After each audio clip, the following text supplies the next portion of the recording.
17, le verset 6.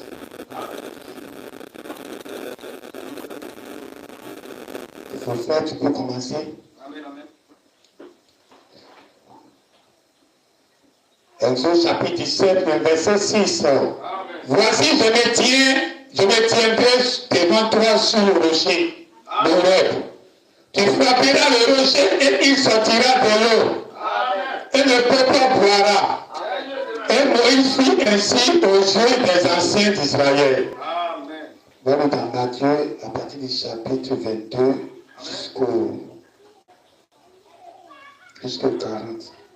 Chapitre 22, le verset 36 à 40. Mais quel est le plus grand commandement de la loi? Jésus lui répondit, tu aimeras le Seigneur de toute ton âme et de toute ta pensée. C'est le premier et le plus grand commandement. Et voici le second qui est ça. Tu aimeras ton prochain comme toi-même. De ces deux commandements dépendent toute la loi et les prophètes. Voilà dans Matthieu 23, 23. Quand les versets sont placés à des nombres répétitifs, ça veut dire c'est capital. Matthieu 23, 23. Malheur à vous, scribes et pharisiens hypocrites, parce que vous payez la dîme de la menthe, de la nette et du cumin, et que vous laissez ce qui est plus important dans la loi, la justice, la miséricorde et la fidélité. C'est là ce qu'il fallait pratiquer, sans négliger les autres choses. Amen. Un second verset qui se répète, Matthieu 7, 7. Demandez et l'on vous donnera, cherchez et vous trouverez, frappez et l'on vous ouvrira. Amen. Et le Seigneur ajoute ses prédictions à la parole de s'asseoir. Amen. Le son n'est pas filtré aujourd'hui, donc on va essayer de parler un peu léger pour que ça sorte. Amen. Demandez et l'on vous donnera. Cherchez et vous trouverez. Frappez et l'on vous ouvrira. Et vous savez, les choses naturelles typifient le spirituel.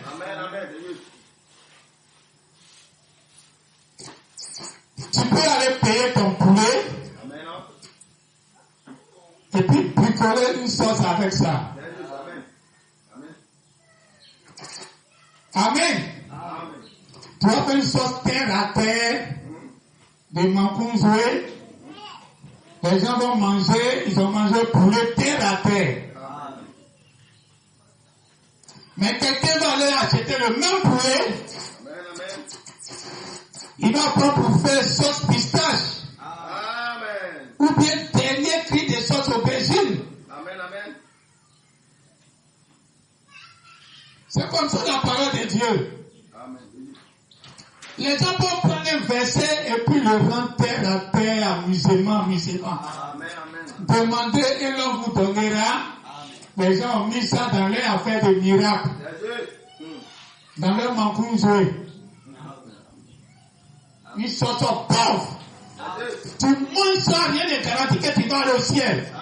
Une sorte de pauvre en vitamine pour aller en enfer. Vitamine. Quand Dieu donne ces versets, c'est pour une pensée éternelle. Ce n'est pas pour une pensée du temps.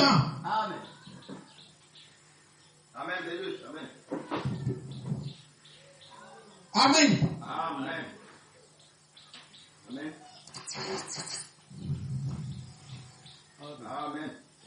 Parce que Jésus, il a tout typifié dans la Bible. Les gens sont venus lui demander quel est le plus grand commandement. C'était pour éprouver Jésus, pour le tester. Jésus savait que les gens rien répondu. Parce qu'il savait qu'il y a un problème dans ça. Souvent, les gens vont te poser des questions hypocrites. Tu sais que c'est des hypocrites. Ils t'ont demandé quelque chose. Mais tu profites pour sortir un secret qui est caché là. Tu leur réponds bien. Pour faire découvrir un mystère. Et réellement, il y a un problème là. Il y avait réellement un problème là. Parce que toutes les questions qu'on pose à Jésus, si c'est pour l'éprouver, il ne répond pas. Il leur répond ça. Amen. Mais cette fois-ci, la Bible dit c'est pour l'éprouver. Et puis il a répondu quand même. Amen. Bien même. C'est pour montrer que ce côté-là, c'est très important. Même quand c'est pas un hypocrite qui va répondre. Amen. Quel est le plus grand commandement? Moïse a donné la loi. Qu'est-ce qui est écrit dedans? Amen. Jésus dit, tu aimeras Dieu de tout ton cœur, de toute ton âme, de toute ta pensée. C'est ça le plus grand. Il y a un qui lui ressemble. Il y a un qui est son semblable. Il y a un qui sont même chose.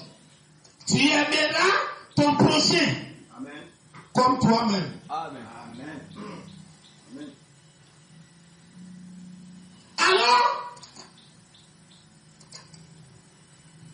Amen.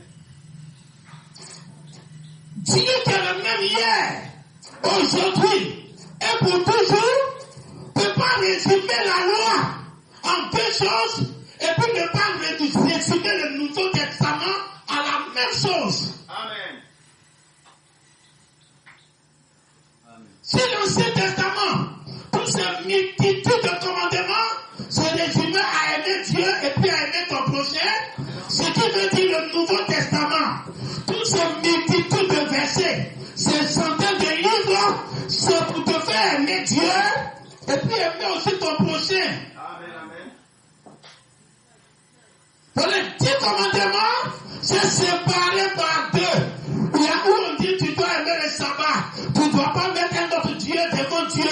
C'est ça le côté aimer Dieu que tout. Maintenant quand on descend maintenant, il commence à dire honore ton père et ta mère. Ne sois pas jaloux des bénédictions de ton prochain. Amen.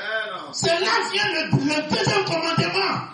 Donc les deux se résument au plus grand commandement que Dieu te donne. Amen.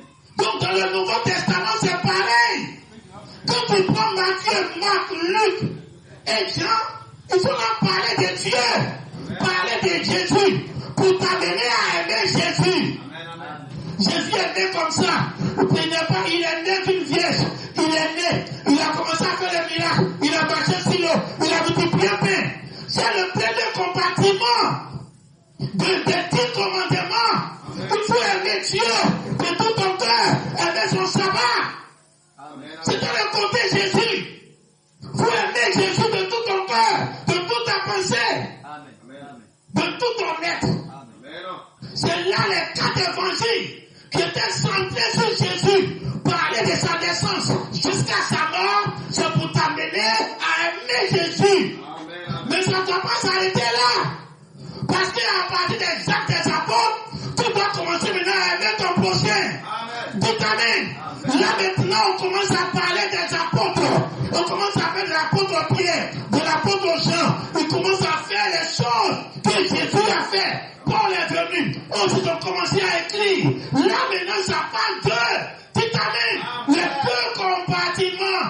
Tu dois aimer Dieu et tu dois aimer ton prochain comme toi-même. Si tu ne peux pas aimer ce que l'apôtre Paul a écrit, ce que Pierre a écrit, tu es hors sujet. C'est ça, Jésus a dit, malheur à vous. Ce n'est pas des croyants musulmans. Quand tu fais débat avec les musulmans, quand tu reprends ce que l'apôtre Pierre a dit, il dit non, prends ce que Jésus a dit. Quand tu reprends ce que l'apôtre Paul a dit, il dit non, prends ce qui est sorti de Jésus lui-même sa bouche. Jésus dit malheur à vous. Dites amen. Les deux sont semblables. Il faut aimer Jésus parce qu'il a parlé bon. Il faut aimer aussi ses disciples parce qu'eux aussi ils ont parlé les mêmes choses. Ces sont semblables. Tu ne peux pas aimer le mari et puis détester la femme. C'est pas possible.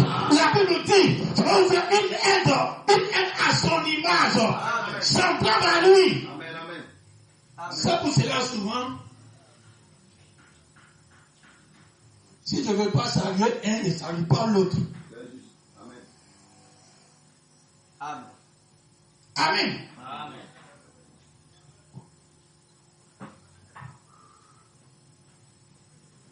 Dans ma cour, il y a un jeune frère qui est petit.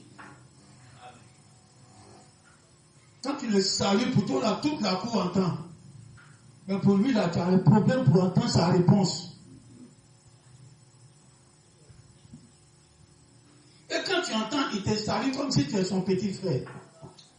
Tu dis, ah, bonjour mon petit. Il dit bonjour. Il n'ajoute rien.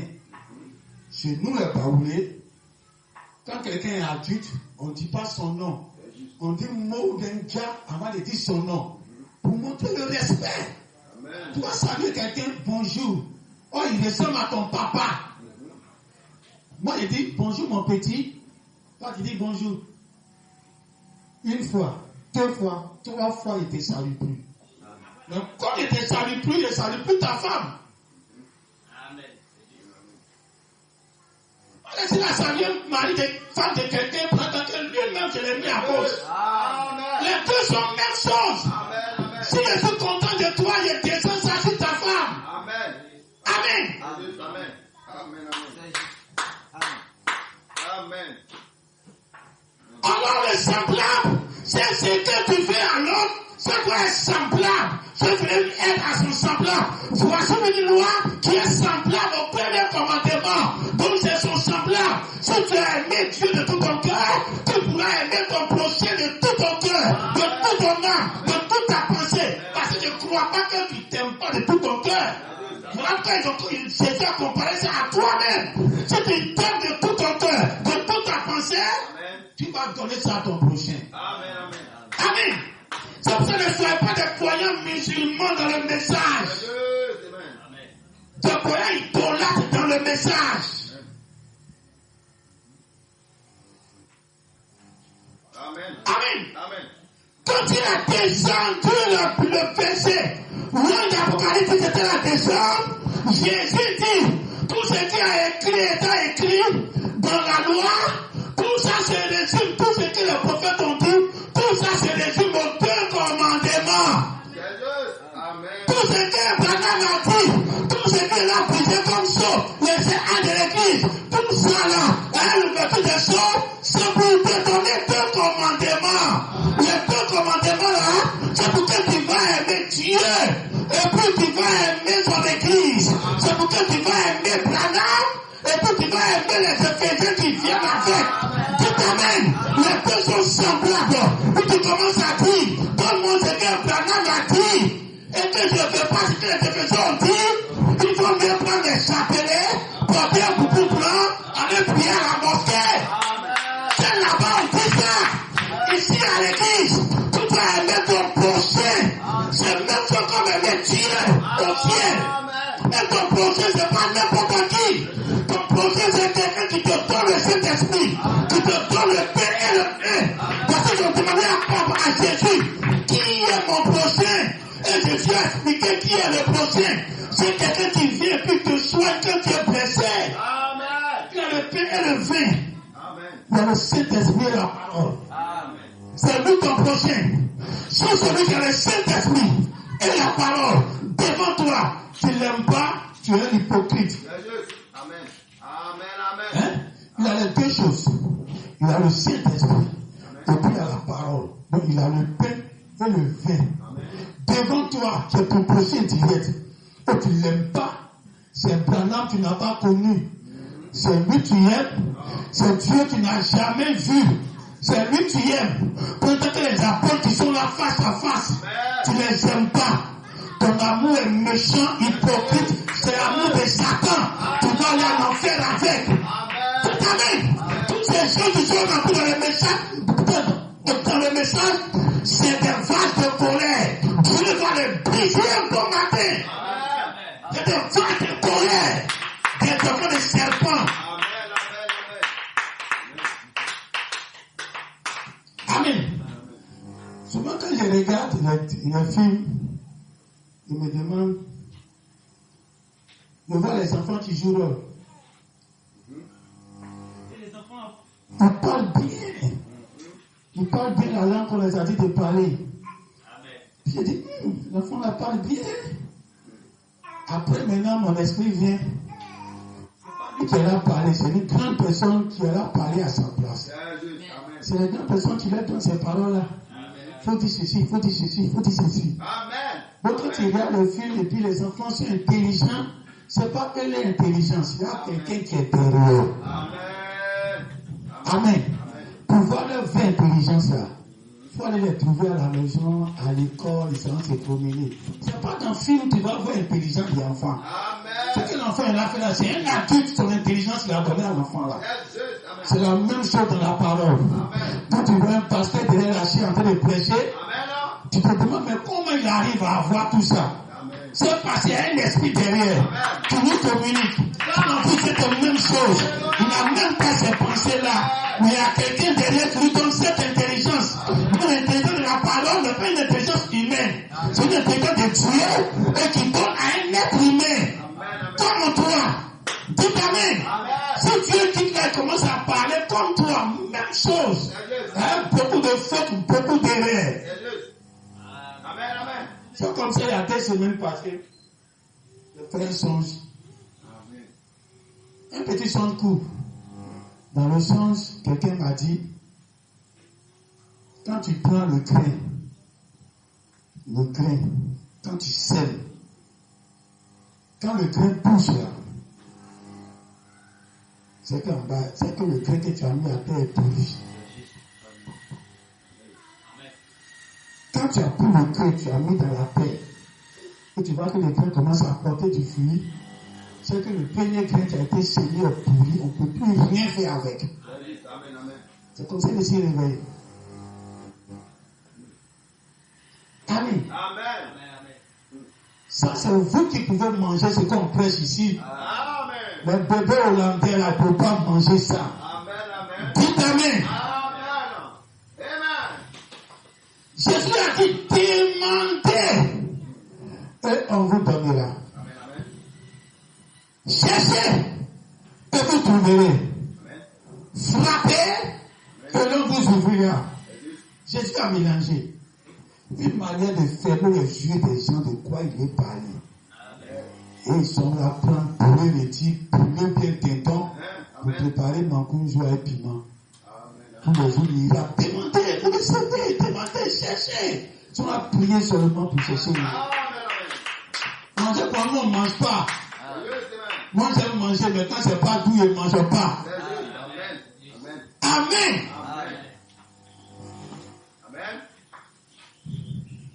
Jésus a mélangé pour ne pas que les gens voient le sens. Sinon, dans le sens normal, c'est frapper. Et l'on vous ouvrira. Maintenant, demandez et vous trouverez. Ça, c'est au milieu. Donc, il est toujours au milieu. Et demandez et puis on vous donnera. C'est ça qui vient à la fin. C'est le schéma que lui-même il a tracé dans l'Ancien Testament. Qui a résumé ça là. Parce que quand on parle de la nature, Branham dit que c'était la première Bible. Donc quand Adam était sur la terre, sa première Bible était la nature. Et Dieu lui a dit, il ne faut rien faire avec cette première Bible-là. Ne marchons pas avec. Ne marche pas selon ce qui est écrit dans cette première Bible. Moi, j'ai mon ange.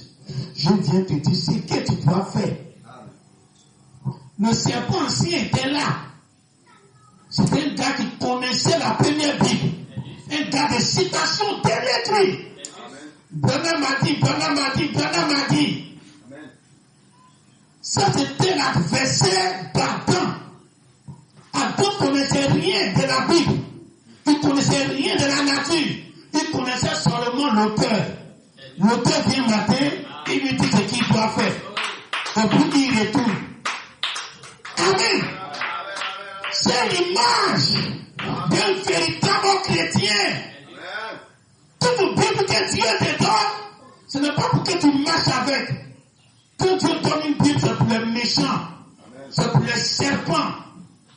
Mais la vraie Bible, c'est un être qui marche avec toi. Amen. Amen.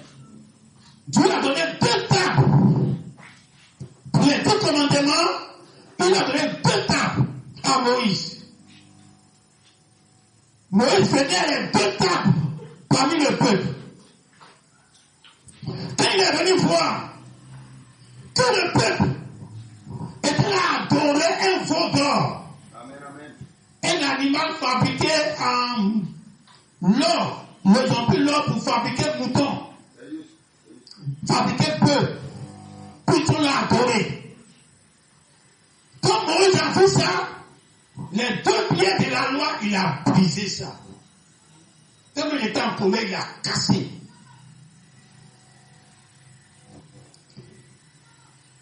Quand Dieu voulait remplir ça, il a dit, fais encore 2 temps et puis il remonte. Amen. Mais avant qu'il va faire 2 temps et puis il remonte, il y a une causerie entre lui et puis Dieu, entre Moïse et puis Dieu. Amen. Dans la causerie, Moïse dit, je vais te voir. Je vais te voir et puis je vais te connaître. Tous les jours tu es au ciel, tous les jours tu es au ciel. Tu es un habit bizarre que nous les hommes ne maîtrisent pas. Il faut te montrer comme nous on est. Moi je vais te voir comme nous on est. Dieu dit ok. Je vais passer et puis tu dois me voir. Donc voici les 3 schémas. De faut frapper. Il faut demander. Non, il faut frapper. Il faut chercher. Et puis il faut demander. Quand le peuple avait soif, dans le début, dans le désert, Dieu a dit à Moïse, voici un rocher là-bas. Va vers le rocher. Je me tiendrai sur le rocher. Quand Dieu est sur la tête de quelqu'un, c'est parce qu'il est en lui. Dites amen. Dieu a montré que ce rocher-là, c'est moi. Je me tiendrai sur le rocher. C'est-à-dire, mon Dieu m'a arrêté sur le rocher. Et puis il vient frapper le rocher. C'est là qu'il faut frapper d'abord. C'est là que l'église commence. Il faut frapper le rocher. Moïse vient et puis frappe le rocher. Que Dieu a arrêté dessus. Le rocher se fend. L'eau commence à couler. Le peuple commence à boire. Avant, ils vont arriver au même rocher que Moïse va frapper pour une 2e fois. C'est là Moïse dit, c'est toujours au milieu des 2 tables. Moïse dit, je veux te voir, je veux te connaître. Dieu dit, on a une 2e étape de ce rocher. Après que Jésus est venu, comme le rocher, qu'on doit frapper pour que la vie va sortir de lui, pour qu'on va boire. Après ça, il faut chercher Dieu. Amen. Il faut chercher à le connaître. Il faut chercher à le voir. Il faut chercher à vivre avec lui. Parce que Dieu va changer de forme. Amen, amen. C'est là maintenant, il dit à Moïse, il va mettre un rocher. Tu veux le voir, non? Il va mettre un rocher. Il va te mettre sur le rocher. Le même schéma du rocher qu'il a frappé au début. Il va te mettre sur le rocher. Quand je vais passer, je vais te prendre maintenant pour te mettre dans la fente du rocher. Le rocher était fendu. Depuis qu'il a été frappé, il était fendu. Il va te mettre dans la fente du rocher. Et quand il est passé, tu ne pourras pas me voir ma face, mais tu vas voir mon dos. Ça, c'est la demande de Moïse. En la 2e étape, il dit, je veux te voir. Je veux quelque chose de surnaturel. Dieu, depuis on marche ensemble. Je ne t'ai pas encore connu. Je veux que tu me montres qui tu es. À cette demande, Dieu va t'exaucer. Et c'est là maintenant Dieu dit, Je vais te mettre sur le rocher. Ça veut dire cette fois-ci, Moïse, et tu l'as montré au peuple que le rocher que tu frappes là, en réalité c'est toi ils boivent. Premier là, était moi qui étais en haut. L'eau est sortie. Cette fois-ci c'est toi qui es en haut. Tu dis le rocher là, c'est toi. La faute où l'eau sort, c'est là-bas que je vais te mettre. Et puis moi, Dieu, maintenant, je vais passer. Donc on prend l'Ancien Testament, le Nouveau Testament et le livre de la rédemption. Le Nouveau Testament, c'est la deuxième pierre. La première pierre, le rocher, c'était la loi, où on a frappé la loi. La deuxième pierre, qui était le temps du Nouveau Testament, là c'est Jésus. Jésus est devenu homme. Pourquoi on va le voir? Pourquoi on va le connaître? Jésus là, Moïse a vu Dieu comme un être humain en train de marcher. À la deuxième étape, Dieu n'est plus au ciel. Dieu devient un être humain. Et c'est là que Moïse lui a dit, je veux que tu marches avec nous. Tout amen. Marche avec nous comme un homme pour combattre avec nous, pour faire la promesse avec nous, parce qu'il a vu en train de marcher comme un homme. Tu n'as rien à voir avec la colonne de feu. Cette fois-ci, c'était un homme qui marchait. Et Moïse voulait avoir un ami, un camarade, homme, où les deux marchent ensemble pour aller à la terre promise. Amen. Quand vous voyez que Dieu a mis des écritures sur cailloux, sur pierre, c'est pour vous dire que les écritures sont des pierres. Amen. Sont des pierres que en réalité c'est pas ça votre nourriture. Il a typifié la loi en deux pierres. Pour dire que la loi même c'est une pierre. Et cette pierre-là, il faut frapper. Tu veux l'eau, la pierre ne boit pas. Mais ton eau se trouve dans la pierre. Ton nom se trouve dans la parole qui est écrite là. Donc il faut frapper cette parole. Il faut chercher à fendre ça. À blesser la lettre. Quand c'est comme ça, la lettre prend ta place. Et toi tu prends la place de la lettre. Et il y a dit un peu. Quand Jésus a pris les 10 commandements, c'est lui qui est venu sortir les 10 commandements en deux commandements. C'est en cela se trouve la vie. Mais quand les gens lisaient la loi, ils ne comprenaient pas que le papa qui est en bas, le prochain qui est en bas, qui a les voitures, qui a les maisons, qui a les jolies femmes, on doit les mêmes choses comme Dieu. Ils n'ont jamais compris ça. C'était une pierre qui était devant eux. Chaque fois qu'ils venaient à cette pierre, c'était un obstacle à la vie éternelle. Parce que tant que tu n'as pas eu la vie qui est dedans, tous quand ils mouraient, ils devraient entrer dans le séjour des morts. Personne n'était sauvé. Et puis ils partaient de Satan. Parce que le rocher devait être frappé. La loi devait donner l'eau vive. Amen. Et c'est cette eau-là qui sauve. La loi ne sauve pas. Voilà pourquoi tous les apôtres Paul, ils sont venus frapper la loi, dessiner la loi, sortir le jeu qui est dedans. Amen. Ne marche jamais par la parole écrite. Ne marche par ce qui est intérieur.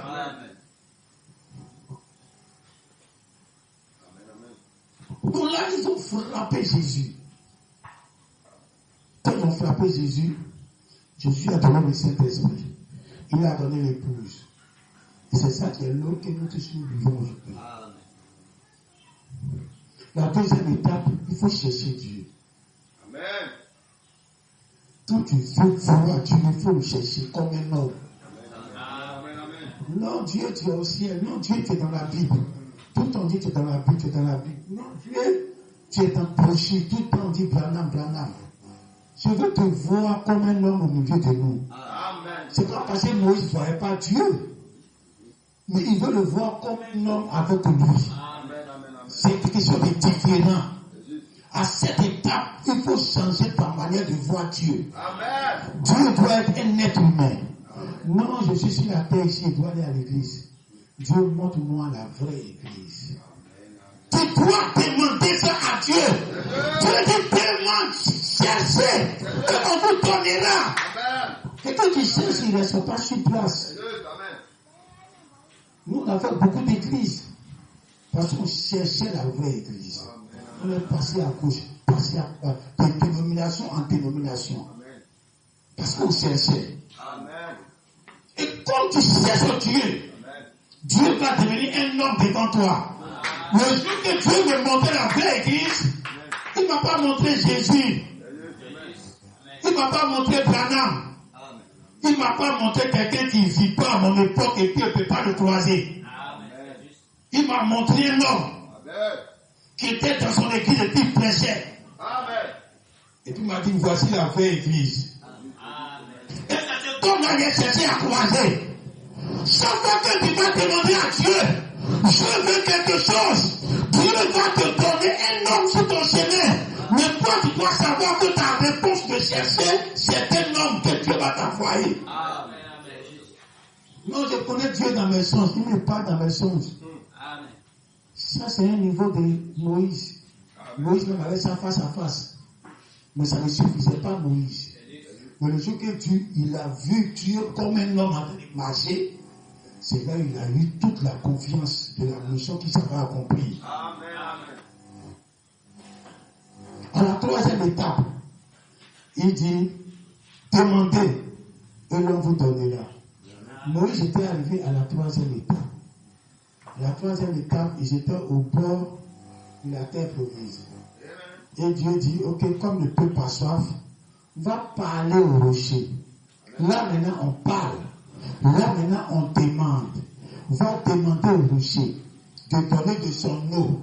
Et puis le peuple va boire. À cette troisième étape, il ne faut plus taper. Et c'est là les gens, ce que Moïse a fait, c'est ce qui va forcément arriver. Moïse a frappé la deuxième fois. C'est tout le type de Jésus, non?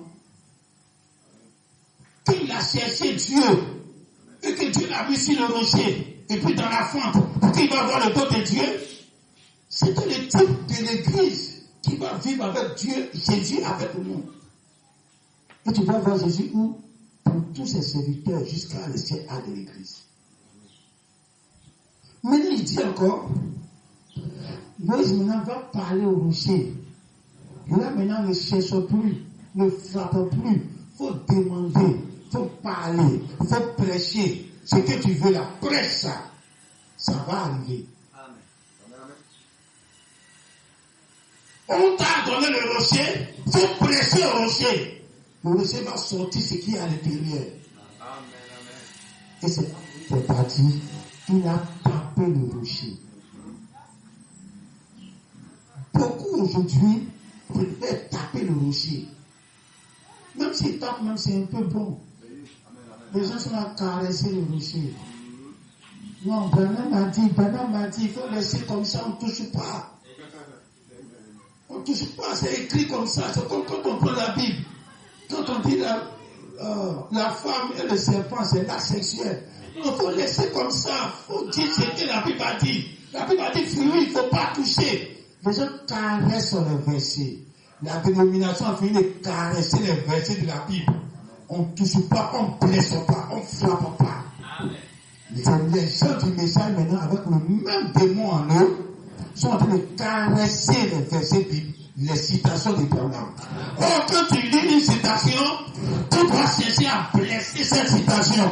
Parce que tu ne blesses pas, c'est toi qui vas mourir. Et la citation va dire, je te dis, si je ne meurs pas, comment vous allez vivre? Pour que le grain de blé va d'abord mourir, pour que j'ai apporté du fruit. Donc,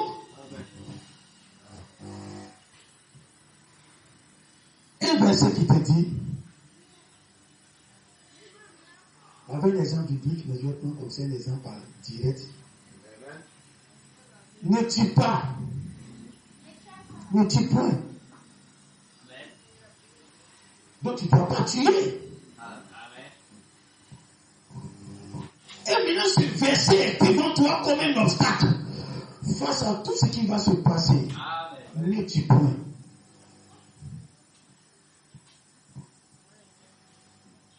Maintenant, toi, tu dois chercher à savoir ce que le verset veut dire. Amen. Tu n'arrêtes pas pour dire ne t'y point. Puisque la Bible, Dieu a permis les gens de tuer. Alors comment on tue aujourd'hui? Parce que le tuer existe. Satan n'a pas créé le tuer. Satan ne crée rien. Amen. Tuer, c'est passer d'une étape à une autre étape. Amen. Amen. Amen.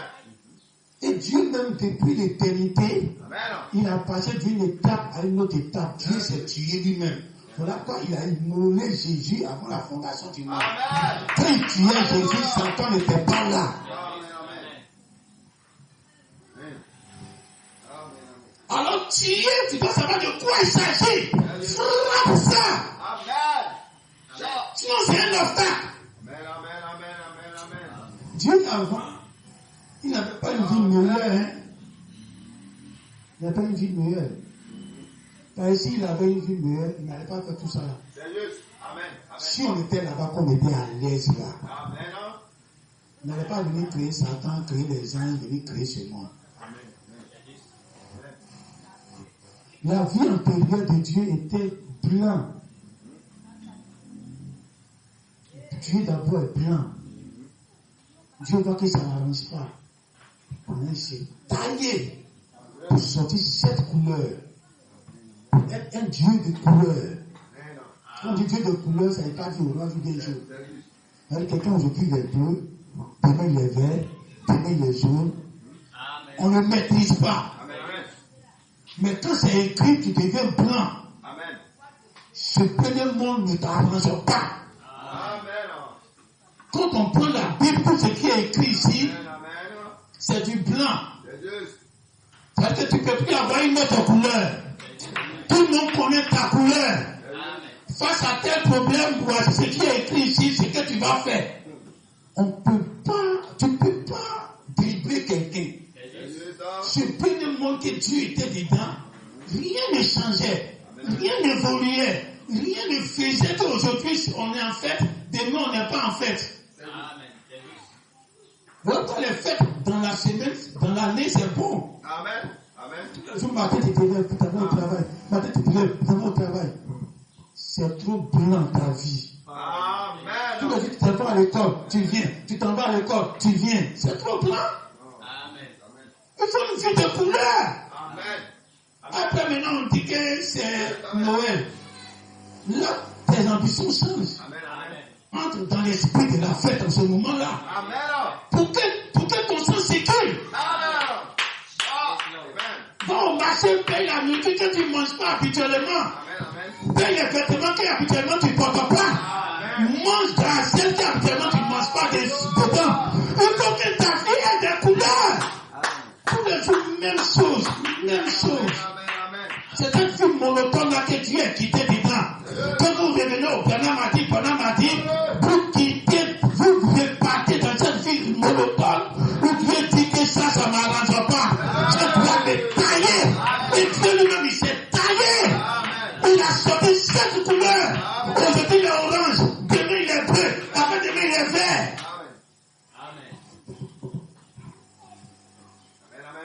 Amen. Quand vacances arrivent, pas prendre vacances encore pour moi, comme si c'est école. Même si tu veux étudier, étudie comme on est en vacances. Et tu ne vas pas faire encore comme tu es à l'école. Comme ça va faire un autre métier. Ça change de couleur. Soit tu deviens mécanicien en vacances, tu deviens couturier en vacances. Change de couleur. Quand la rentrée arrive aussi, change de couleur. Amen. C'est cette couleur-là que Dieu nous a donnée. Et quand ça arrive, il faut accepter de changer de couleur. Sinon ta vie n'aura pas de sens. Alors Dieu dit que j'ai une vie qui a un sens. Je vais faire des personnes qui viennent m'opposer. Alors Dieu commence à se contracter et les ténèbres commencent à apparaître. pour qu'il y ait maintenant le jour et la nuit, les changements de temps. Dieu, aujourd'hui, tu es content, parce que Satan a fait la bonne chose pour toi. Demain, tu es fâché un peu, parce que Satan a bricolé un peu. Donc les humeurs de Dieu commencent à changer. Et là, Dieu se sent dans la vie. Amen. Souvent, quand tu marches avec quelqu'un, puis à côté de trop juste, il faut faire attention. Ça peut être l'hypocrisie. Un homme ne peut pas être trop juste. Amen. On dit, va te blesser un peu. Amen.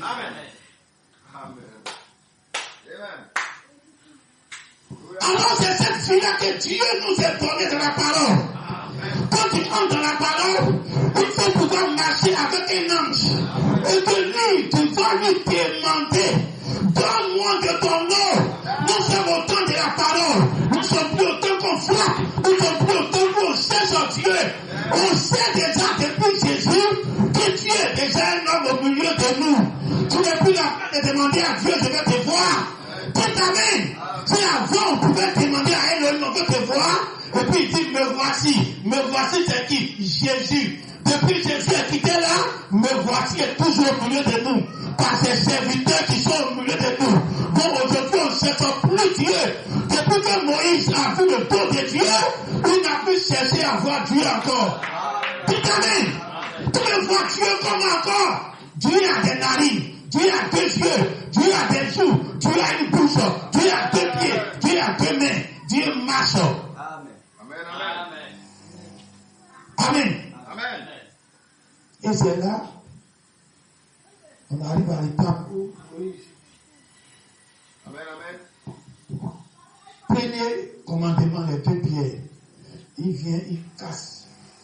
Parce que le peuple est idolâtre.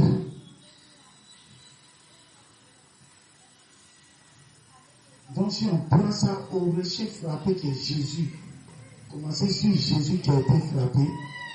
Quand Jésus a été frappé, Jésus vient trouver son église. La personne même qu'on appelle Satan est assis dans l'église en train de se faire passer pour Dieu. Et les gens sont là à l'adorer sans le savoir.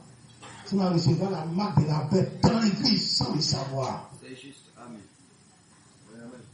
Et là, Dieu dit, je vais briser cette loi. Cette Bible qui est entrée sur vous, je vais briser ça. Mais Moïse, tu as eu les deux mêmes tables de la loi. Les deux tables de la loi, elles représentent l'amour de Dieu. Puis elles représentent l'amour de ceux qui ont du vin et le pain pour vous donner. Les deux. Tu as les mêmes choses. Entre encore dans ma présence. Je vais répéter les mêmes lois. Amen. Il vient, on voit les tables de pierre changer. Cette fois-ci, c'est l'homme qui a taillé. On regarde peut-être que la manière que Dieu a écrit là, son écriture a changé cette fois-ci là. On s'en va ramasser les anciennes tables, les morceaux de si a changé l'écriture là, là-bas on dirait les pères un peu contents, ici il est un peu fâché. Donc l'écriture a joué selon les humeurs peut-être de Dieu. Et c'est là on pense que le commandement a changé. Or, ça n'a pas changé. Quand Balaam est venu pêcher les bandes, bande après bande, on croit qu'il a changé quelque chose. Ça n'a rien changé. Le même loi là existe. Aime Dieu de tout ton cœur, aime ton prochain comme toi-même. C'est le même départ qui revient au temps de la fin pour te donner encore. Amen. Mais cette fois-ci, quand Moïse vient avec, son visage est voilé. Lui ne savait pas que son visage brillait. Donc à chaque venue de table, il y a une conséquence. Première table cassée, ils étaient devenus idolâtres. Babylone, ils sont assis sur l'église. Deuxième venue de table, le 22 de 1963, pendant que son visage brille. Il dit non, il faut que je vais cacher mon visage pour empêcher que les gens me découvrent. Donc c'est quand il rentre avec Dieu, il ouvre. Et quand il revient, il cache. C'est ça, nous sommes dans l'ouverture des choses. Où il dit, même quand la chose est dévoilée, il y a un élément surnaturel qui empêche aux gens d'entrer en contact avec même ce qui est dévoilé. Et le voile est resté sur le cœur des gens. De façon physique là. C'est resté sur le cœur des gens. Jusqu'à ce que les apôtres viennent. C'est les apôtres maintenant qui ont commencé à enlever le voile. Alors c'est les deuxième table qui reviennent en réalité, ce sont les types de ce qui va venir après que Jésus a été frappé.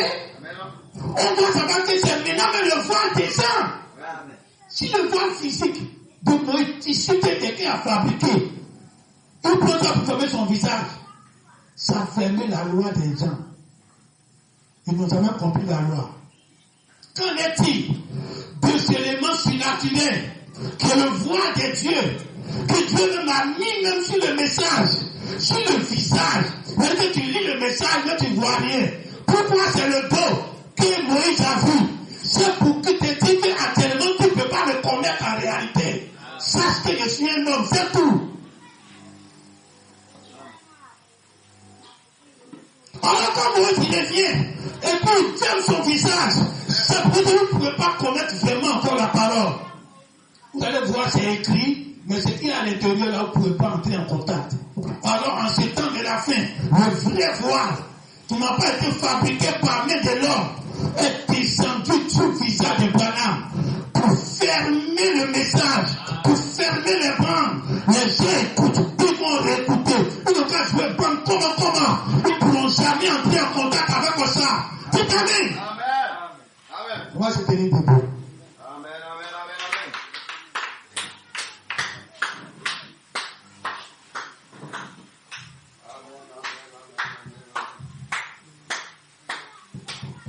Le rocher est en train de marcher avec toi.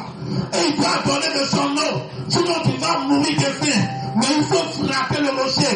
Il faut chercher qui est dans le rocher. Appelons qui est dans le rocher.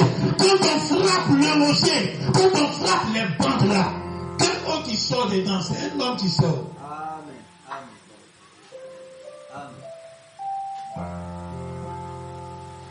Je te mets au-dessus de la pyramide. Pour montrer que c'est toi qui es dans la pyramide. Quand Branham est venu, il a vu la pyramide. Il y avait les caractères, les écritures qui étaient écrites sur la pyramide au dehors. Tout le monde lisait. Ils sont devenus crédules. Branham dit, attendez, je reviens. Branham a pris un pied de biche pour frapper la pyramide. Il a vu quelque chose dans la pyramide que le soleil n'a jamais frappé. C'est ce qui est caché derrière chaque lettre. C'est chaque écriture. La vie réelle se trouve derrière ces écritures-là.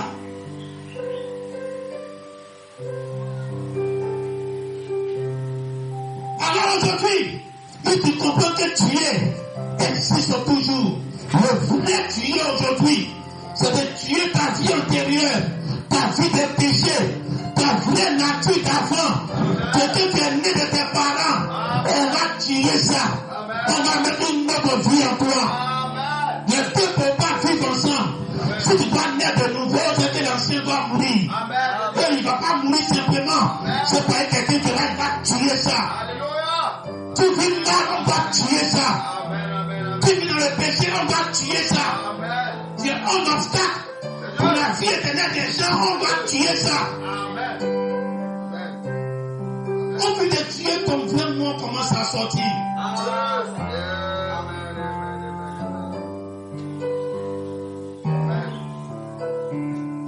Voilà pourquoi dès que quelqu'un meurt, il y a un autre corps qui lui attend. Il passe d'une étape à une autre étape. Mais cherchez à aller de mieux en mieux. Amen. Tout sans d'état pour devenir pire qu'ici.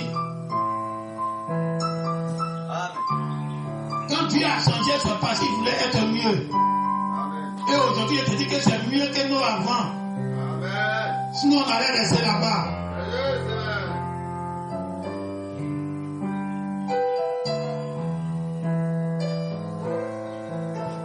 Alors la lettre va prendre ta place. Et puis toi, tu vas prendre la lettre, la place de la lettre. La lettre va prendre ton péché. Et puis toi, tu prends la position de la lettre qui est une personne sainte. Dès que tu prends la parole, qui est la lettre, et que tu découvres ce qui est dedans, la lettre prend ta place. La lettre devient une malédiction pour les gens. Demandez, vous recevrez. Ils sont là pour chercher l'argent avec, chercher le miracle avec. Ça devient une malédiction pour eux. Après ça, vous les mamans devez faire très attention. Pendant m'a dit la télévision est un poison, est une malédiction. Pourquoi? Parce que ça attire des faux comportements aux enfants. Et vous-même les mamans, ça vous donne de faux comportements. Quand me voit regarder télé à la maison, la télécommande est dans ma main. J'aime regarder des films. J'ai pris les films que je regarde. C'est la même chose que vous faites sur vos enfants. Un enfant que tu mets au monde, si tu ne le flattes pas, si tu ne l'éduques pas, si tu viens dormir et tu es fatigué, il n'a qu'à faire ce qu'il veut. L'enfant, c'est une malédiction pour toi demain.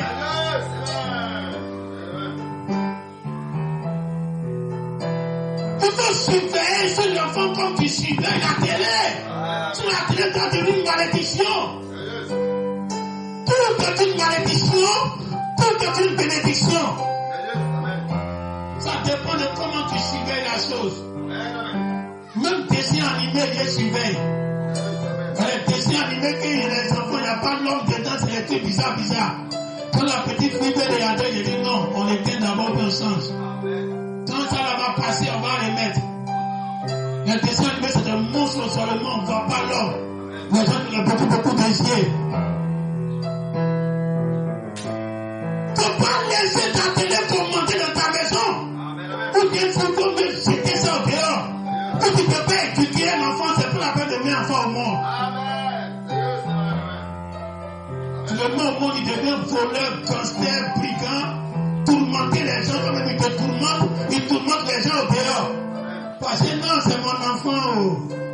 Et quand il est tapé, faut bien regarder. Demain, c'est une malédiction pour toi. Mais si tu veux que ton enfant, ta fille, ton garçon, soit une bénédiction pour toi demain, tu n'as pas de sommeil. Tu surveilles ses faits et les gestes.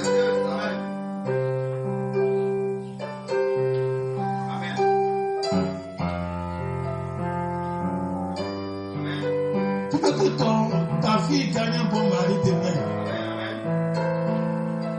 Commence à l'entretenir.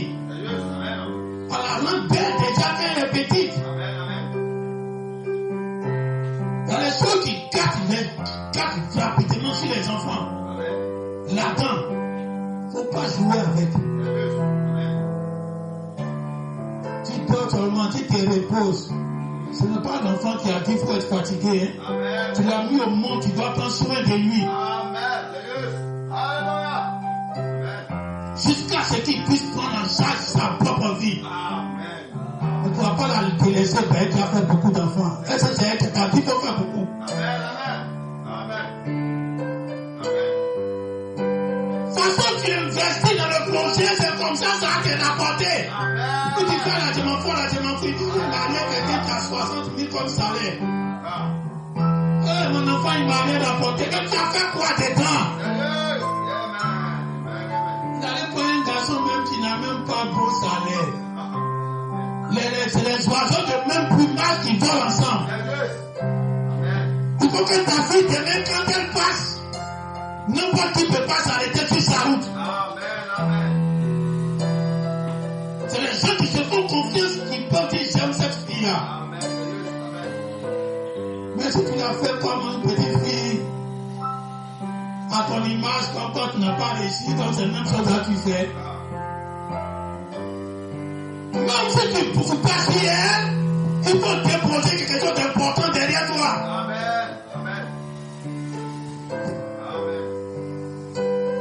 C'est pour cela que vous ne menez pas ce qui doit se passer dans le pays là. Ne rentrez pas dans la politique, hein. Surtout que Jésus sera candidat, alors on va nous tous en faire.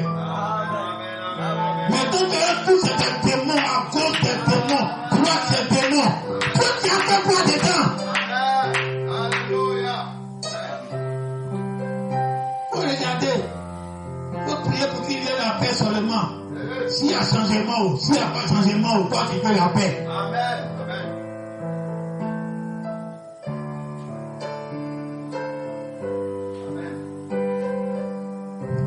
Alors tu vas fermer les yeux.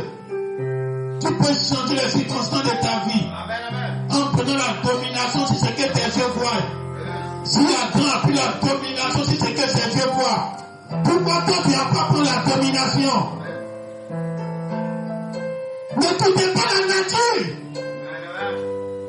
Pourquoi quand tu vas à l'église, à l'hôpital, on dit que tu as cancer, et puis tu viens à l'église, on dit que tu ne vas pas mourir, en prier, ça va partir. Sans médicaments, ça s'en va. Et puis tu ne meurs pas.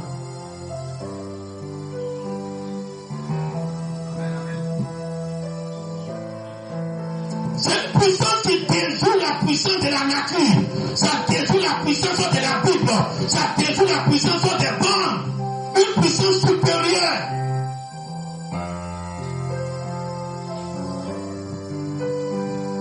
Quelqu'un s'est tenu là un jour, il a arrêté le soleil. Oh, pourtant c'est Dieu qui a dit, tant que la terre existe, le soleil et la lune ne vont jamais faire défaut. Mais quelqu'un s'est arrêté là. Il dit cette loi que tu as mis dans la Bible, moi je change ça. Je vais bloquer la lune à une dimension, je bloque le soleil à une dimension. Tant que je ne finis pas mon combat.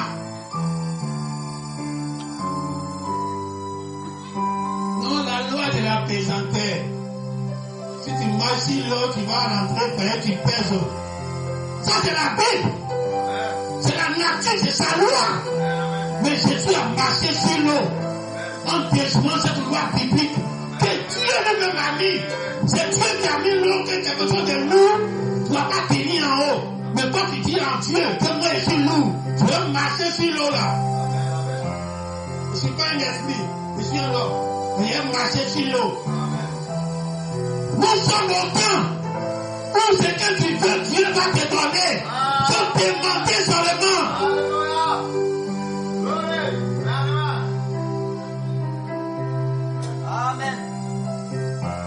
C'est écrit dans la Bible que poussière qui est là, ça va tomber dans la poussière. Alors toi maintenant tu regardes le verset là.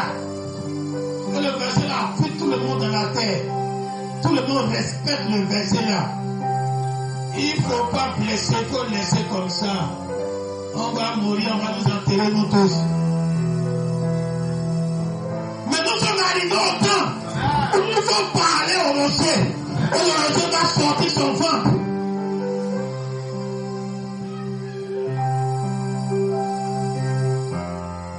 Si Jésus a pu déjouer les lois de la nature qui sont la Bible, moi je veux déjouer la loi de la Bible. La Bible dit, on va mourir. Moi je dis, je ne mourrai point. La mort n'aura pas de contrat avec des gens dans ce monde-là. Dans ce temps où nous vivons, une vie surnaturelle. La nuit, quelqu'un va venir te dire, demain on s'en va.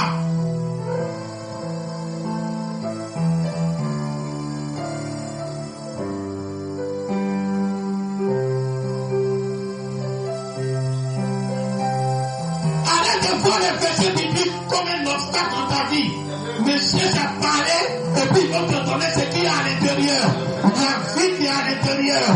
Quand tu vas retourner à la poussière, il y a une vie dans ce verset-là.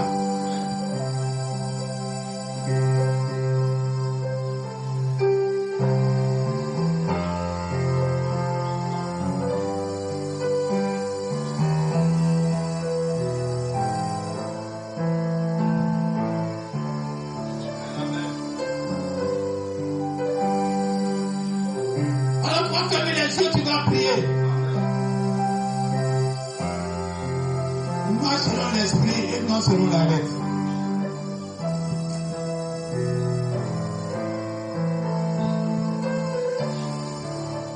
Ne prends pas les rochers de ce temps de la fin pour demander l'argent. Tu vas mourir, tu vas laisser l'argent.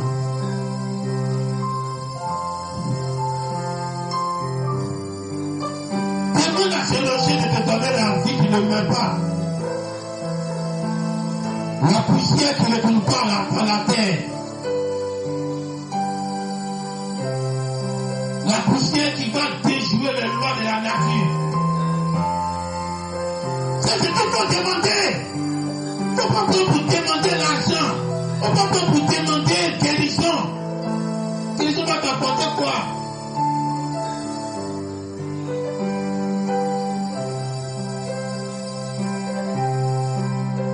Prends pour demander la chose la plus grande, qui est l'immortalité. Si tu as placé la demande en troisième position, où tu es la parole, où ce que tu veux, Dieu va te donner. Demande quelque chose de grand. On va demander petit.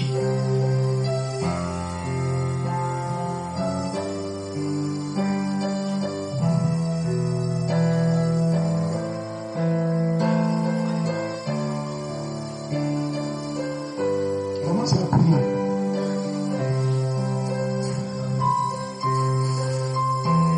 Demande à Dieu de rendre ta poussière immortelle. Ta poussière, comme la poussière de Jésus qui est montée au ciel. La poussière de Jésus qui a déjoué les lois de la nature, qui a marché sur l'eau. La poussière qui domine l'écriture. Demande à Dieu de rendre ta poussière.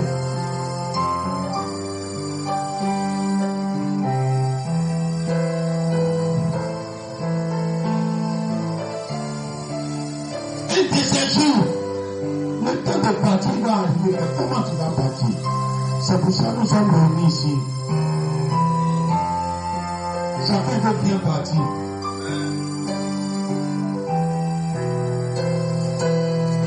Tout le monde veut aller au ciel. Mais le rassemblement d'ici, ce n'est pas pour aller au ciel. Tout nos rassemblements, c'est pour qu'un jour, on ne va pas avoir de tombe. Ce n'est pas de notre parole, c'est écrit dans la Bible. On prend notre parole, on prend pour fermer une autre.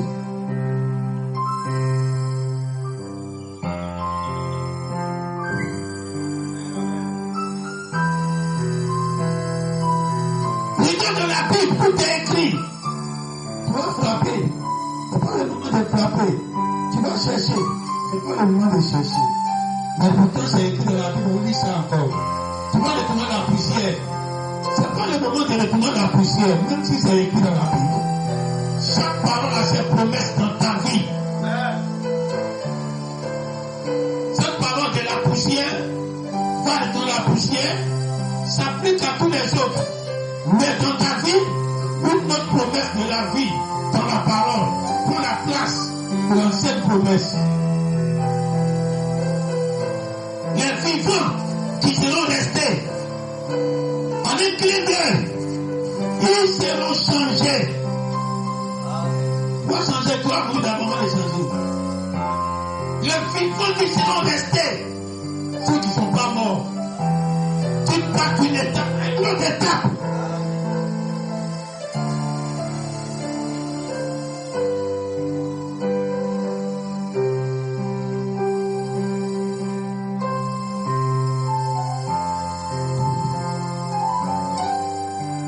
Alors prends ce dimanche comme un rocher que tu as mis sur ta route, qui te suit partout où tu passes.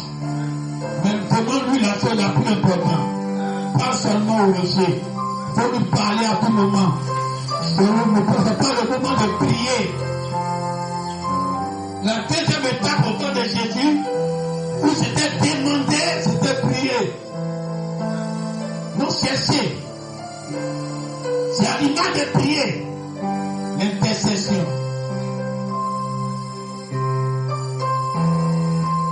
Mais demander, c'est au-delà de chercher. Demander, c'est que tu sais que la chose est là et puis il veut, il ne cherche plus.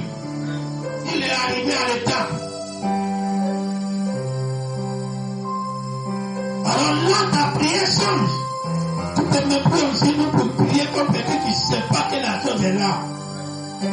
Tu t'arrêtes et puis tu parles et puis ça vient. Quand tu cherches, ça peut être la chose est loin. Quand tu pries, ça peut être la chose est loin. Tu l'as demandé. C'est pourquoi tu sais chercher. Quand quelqu'un qui demande, tu vas dire que la chose est là. Peut-être qu'il voit ça dans ses yeux. Et puis il tombe. Demandez et vous recevrez. Demandez la vie éternelle de vos chers éléments et vous recevrez. Pourquoi? Parce que cette fois-ci, on a vu des anges qui sont venus de la 6e dimension. Ils ont sorti dans notre temps. Les anges qui ont dit depuis 2020, ils ont vécu à notre temps. On peut demander l'immortalité. Si on se met en genoux pour prier, on peut parler maintenant. À notre temps, on a vu un homme que la promesse du changement de foi était sur sa vie. Et il a fini par mourir pour laisser. Ce changement de corps qui était sur sa vie, c'est resté dans ses reins. Ça ne peut pas descendre sur l'enfant de quelqu'un d'autre. Comment toi tu as une promesse sur ta vie, et puis c'est l'enfant de quelqu'un d'autre qui va profiter. Ça n'existe pas. Voilà pourquoi en ce temps de la fin, on a cru en Branham, on a cru en l'apôtre Coleman. Et cette promesse qui était sur sa vie, qui ne lui appartenait pas physiquement, nous on était dans ses reins. Nous c'est l'arrière-petit-fils. Seulement on va pratiquer cette immortalité. Alors cette fois-ci on voit la chose. Elle est en train d'être palpable devant nous. On ne peut pas se mettre en genoux pour prier. On ne peut pas intercéder pour ça. On demande, on réclame.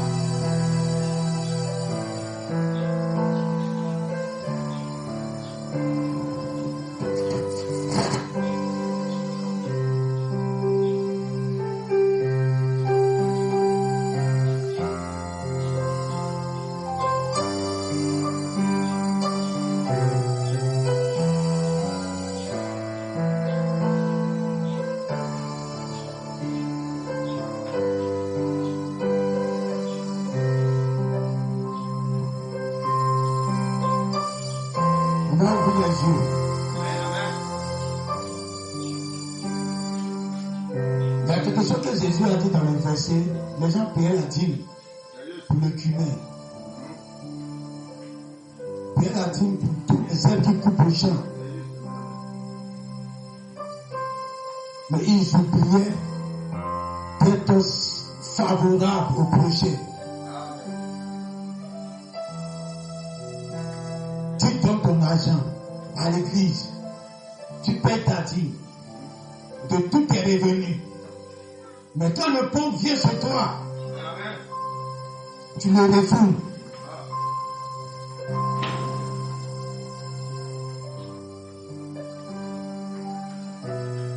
Là, Jésus parle du malheur qui va tomber sur les gens. Si tu arrives à payer la dîme, tu vas pouvoir aider les pauvres. Aider les gens qui sont dans le besoin. Quand quelqu'un te demande, tu dois lui donner.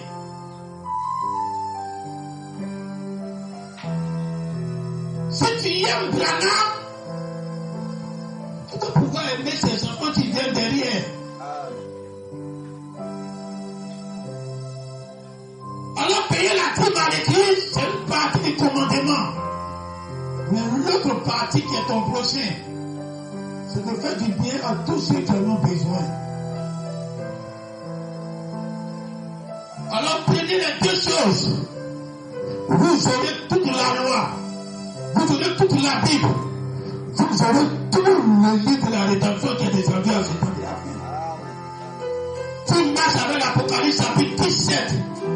Tu marches avec l'Apocalypse 10, 11. Les deux, c'est aimer Dieu et aimer ton prochain comme toi-même.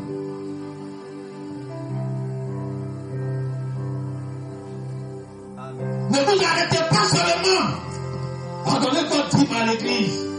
puis s'il y a une veuve dans l'église, s'il y a un orphelin dans l'église, s'il y a quelqu'un qui a un besoin dans l'église, vous fermez les yeux dessus.